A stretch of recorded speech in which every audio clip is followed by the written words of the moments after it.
మలయాళ సినిమాలతో మంచి నటుడిగా గుర్తింపు తెచ్చుకున్న ఫహద్ ఫాజిల్ తెలుగులో పుష్ప సినిమాతో ఎంట్రీ ఇచ్చి అందరినీ మెప్పించాడు. ఫహద్ ఫాజిల్ మలయాళ సినిమాలు ఓటీటీ ద్వారా ఇక్కడ కూడా బాగానే ఆడాయి.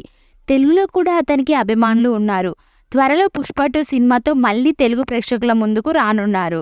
ఫహద్ ఫాజిల్ ఇటీవలే ఆవేశం అనే సినిమాతో వచ్చి భారీ హిట్ కూడా కొట్టారు. కేవలం మలయాళ భాషలోనే రిలీజ్ అయి ఏకంగా 150 కోట్ల వరకు కలెక్ట్ చేసింది ఈ సినిమా. తాజాగా ఫహద్ ఫాజిల్ ఓ ఇంటర్వ్యూలో తనకు వచ్చిన ఓ వ్యాధి గురించి చెప్పి అందరికీ షాక్ ఇచ్చాడు. నాకు attention deficit hyper activity disorder అనే వ్యాధి వచ్చింది. 41 ఏళ్ల వయసులో నాకు ఈ వ్యాధి వచ్చిందని తెలిసింది. ఈ వ్యాధి మన మెదడుపై ప్రభావం చూపుతుంది. దేని మీద శ్రద్ధ లేకపోవటం, ఓవర్గా రియాక్ట్ అవ్వడం, ఎక్కువగా ఆవేశపడటం, మతిమరుపు, ఎక్కువగా చిరాకు పడటం లాంటివి ఈ వ్యాధి లక్షణాలు. ఇది సాధారణమైందే. టీనేజ్ పిల్లల్లో ఎక్కువగా కనిపిస్తూ ఉంటుంది. పెద్దల్లో చాలా అరుదుగా వస్తుంటుంది. ప్రస్తుతం దీని చికిత్స కోసం వైద్యులను సంప్రదిస్తున్నానని తెలిపాడు.